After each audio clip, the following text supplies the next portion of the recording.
Hey guys, this is KSP with Tape, and today you join me for episode 7 of the Eeloo base. Happy New Year! That's happened now since 2014. So yeah, I'm just gonna get right into this, and today I'm sending the Kethane miner out. Um, the intention was actually to spend this whole episode doing the Kethane miner, sending it out, and mining Kethane, although the Kethane mod is broken for some reason, so I can't actually find Kethane. Um, the grid overlay isn't there, and I tried using my old video as a reference, but it seems to have moved. I don't really know what's happening, so when that's fixed, I'll do it, and that'll be great. And as you can see, I've got all my maneuvers and things set up, so I decided to delete these. This is going to be cut up a lot because it was quite a lot of footage. But then, for some reason, after I deleted that, my other maneuver node didn't work, so I decided to eyeball this because I've been to Eeloo quite a lot of times now, and everything works out less than fine, but it's good. Anyway, um, this is a little. I assume this is going to be cut soon because I instead of speeding it up so much, I cut a lot of the video. Um, I'm not sure how well, but anyway, one of the things about this craft is there are no fuel lines between the main tank and the tanks connected to the engine, so I have to manually pump fuel, as you can see right now. Um, That's a little. It was a little annoying, but I didn't. It's not. It's something to do, I guess, during long burns. Um, anyway, now I've skipped ahead to where my Apple Apps is almost where it needs to be, as I kind of guess. I'm not exactly sure where it's going to be in its orbit, because Eeloo's has quite an eccentric orbit. But anyway, I put it around 67, I guess. Yeah, stopped at 67. 67 billion meters away from the sun. That's why it always looks so small around Eeloo. And now I've skipped ahead again. I forgot to put crossfades in, and this is actually already rendered because my software is awful. But anyway, yeah, so there's no crossfades or anything, there's just skipping and me telling you there's skipping. Anyway, now this is the inclination change, which is 1,000 delta V. I've really got to figure out how to make sure that I change my... Because if I change my inclination much higher above the sun, takes about a third of the delta V. So I've really got to figure that out. But this has enough delta V to just kind of deal with everything. Yeah. So I think this should be at 2 times time accelerate, I think. I kind of just, yeah, no, I left all of this in. It was quite a long burn. But you know, there's a lot of long burns to go to Eeloo. That's a problem. I was kind of debating when I first started this whether to do an Eeloo base or an Eve base, because obviously the problem with Eeloo is getting there because it's quite far away and you have to get mass out to Eeloo, and that's kind of difficult. But the problem with Eve is getting back because it's quite a thick atmosphere. Maybe I'll do that after Eeloo base, or maybe during. I'm just going to take a sip of coffee because, you know, coffee's great. Because I actually did once try to land a very complicated rocket on Eve, and that didn't go very well. It was ripped apart by the parachutes.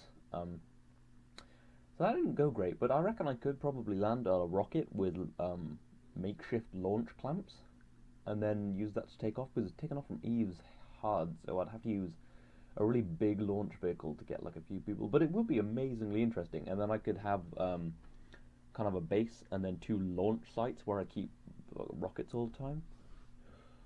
That's a project I really want to take on, but I imagine I'd take it on and then kind of get bored and it would be a lot of work. But anyway, the other thing I'll be doing in this episode is starting to set up my transport system, because I've already got the shuttle, which will go to and from Kerbal to Eeloo and back, to ferry kind of crew around, and then I'm going to send a little capsule to the surface, which will take people from the surface of Eeloo to to orbit and to the space station, so I can transport crew around with ease. So that'll be good. Anyway, I need to plan a maneuver to actually get my encounter now, because I'm close, but I left it a little late. But if you kind of... Oh yeah, you see I got it there. God, I really should have put crossfades in. I'm sorry about that. But anyway, yeah, it doesn't... I mean, as long as you're fairly close to where you need to be, you can pretty much just... get to planets. Well, when you start off playing, it's really hard to do anything, and then you learn how to do things like by the book, and you'll do them by the book, and then that'll be great, and you'll know how to do things, and then you kind of just get better at the game. I'm not sure how good I am at the game, probably not brilliant, but good enough to just kind of be able to just do stuff and not have to plan it too much. And that's a shame because I really like planning. That's why I like career mode because, well, yeah, career mode I've kind of limited myself in my the one I just play, kind of not on the channel. Just I kind of whenever I fail, it's because my launch vehicles aren't powerful enough because I'm always trying to be efficient and realistic, and that's always odd that that's why I fail. Anyway, now I'm eyeballing a fine tune because I can never actually get a maneuver because those I have two orbit indicators, one where I will be and one where I am, and one where I will be when I leave Eeloo, if that makes sense. So I can't get an maneuver node on it because it's just jumpy and awful. So I can pretty much eyeball it, and that's another thing. When you actually just fully kind of understand how simple the orbital mechanics work, how simple the orbital mechanics are, it just makes it so much easier to play. Anyway, I have cut the video, so we are now in Eeloo, and I'm flipping my ship around. I think this is at 4 times time accelerate because this is a long burn, but I felt like leaving it in because, well, it kind of gives an idea of kind of how much work this is, but you know. Anyway, so weird. I started burning early because I always burn late and leave myself in an awful orbit, and now I've ditched the bottom tank because it's empty, but it's stuck, and I try to shake it free, but I have to kind of keep pointing retrograde so I don't screw everything up, because this does need to land at some point. Not in this episode, because Kethane's fucked right now. And I kind of try shaking violently and trying to get it off, but it just really won't come off yet. But there's a long bit coming up where I try to deal with that. You can see it shaking around, but the Kethane drills have trapped it in place. Just going to take another sip of coffee. So yeah, this looks pretty erratic. I'm sure that's very nice for the people in the capsule. But yeah, and now I try to eject the landing gear, and at some point I try to use the drill to like drill it off, but that doesn't work either because it completely misses. But it would have been nice if it did. Jeez. Yeah, now I eject the drill. That was a little annoying. I kind of didn't see that coming, and it's kind of annoying because it took away some of my fuel, obviously, because that was quite heavy and I didn't need to be dragging it. So I decided to try and use a Kerbal to get it out, and this goes badly. Oh no, I tried to spin it off first, and then just kind of lose control. And this, yeah, see, that didn't really work. So I lock it in place and almost smash a solar panel with a Kerbal. And now now I've got to kind of take a run up, miss, and I just try to dislodge it with whoever the hell this is. Yeah, so this goes badly, as you can see. I should probably call this like Kethane Misadventures or something. Yeah, I think I'll call it Kethane Misadventures. Yeah, so I try lots of things, and you'll just see me knocking out the Kerbal. That'd be really bad if you would just kind of... yeah, this is Houston. Yeah, we're just going to need you to just repeatedly smash into the fuel tank until you are unconscious. You don't have that much oxygen, but I'm sure it'll be fine. You can see all the food and stuff up there in my resources is empty because I have TAC life support installed but turned off on this save, and then he tried to get back in and he's all disorientated, so he just smacked his head. Yeah, so now I go for a different TAC. I just try to basically centrifuge it, and there you go, it flies free. I don't know why it worked that time, but God knows. I mean, but it worked, so everything's fine. Now I just have to raise my periaps and drop my apoaps, like so. Yeah, like so. Just about a fairly low orbit, because I am going to go straight to the ground when I can find Kethane again. I hope that's updated soon, because, you know, I want to get this. I want to get mining and setting up my second base. But until that's fixed, I'll keep carrying on with my first base, which is what I'm doing now. This is the return craft, which is just being launched on my Triton 1 launch vehicle, my favorite launch vehicle, because it's awesome and it took loads of work and I just quite like it. Anyway, it should be cut fairly soon because I left this at 1 times time accelerate because I might as well just cut it, and it does take off quite slowly, but everything's fine. really waiting for past me to cut this. Oh yeah, as I zoom out, I think it gets good. There you go. Now I'm in orbit, and that first stage put it exactly where it needed to be, which was pretty good. But oh no, I'm not in orbit. I'm suborbital, so I'm going to push myself into an orbit. I thought I'd leave this in for just a bit of content. Yeah. Yeah, as you can see there, I've got the Kethane map up and it says show grid overlay, but there's no grid overlay, so that's the problem right now. Apparently lots of people are having the problem, so it's not just me, because I thought it was just my computer or my install for a while, and that I couldn't fix it and stuff, and that was a little annoying.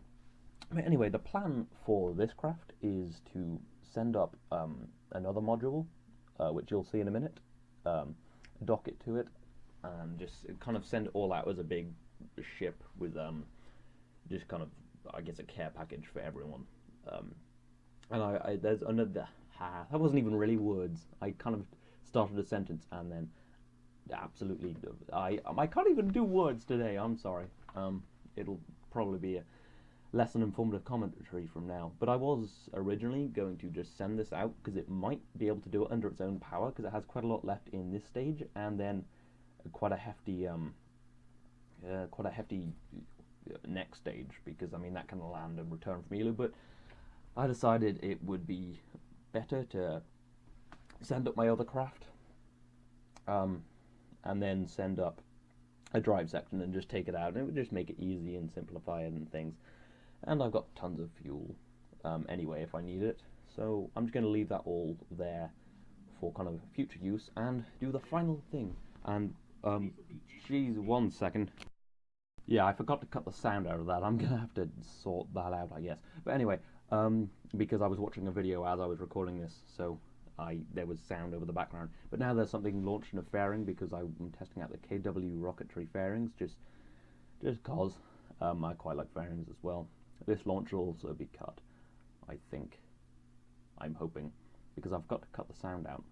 But yeah, and you caught a quick glimpse, but I'm not going to reveal it until I open the fairings, so that yeah, here we are. Now I'm about to open the fairings and ditching that stage and doing a very quick and awfully inefficient rendezvous.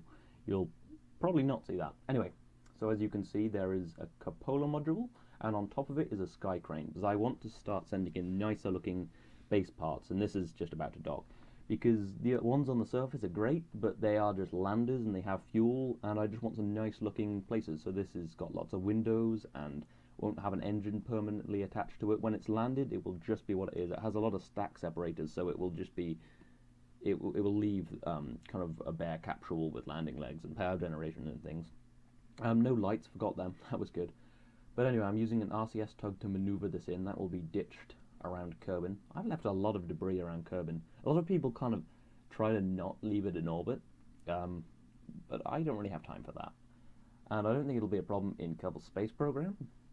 I mean, there's probably a lot of stuff in orbit, but I mean, it would be very unlikely that, because physics isn't loaded for crafts that you're not in or near to, so it would be very unlikely that a piece of debris hits a station or a ship at a very high velocity while I'm in it. And if it did, that would be an awesome video. So I'm gonna leave it just in case. I actually have this intention of making a video about satellites hitting stations, just because that would make a really interesting video. But anyway, we've moved this into dock. It's got a docking port on each side, so I can kind of attach a sky crane, not a sky crane, a drive section on the back, and send this all out in the next episode, probably, and maybe even mine some Kethane when the Kethane mod is fixed. But yeah, that's it for this episode. I do hope you've enjoyed this. If you like this video, it would really be cool if you left a like. I hope you have a nice new year and have had a nice Christmas or whatever you've been doing over the last month or so.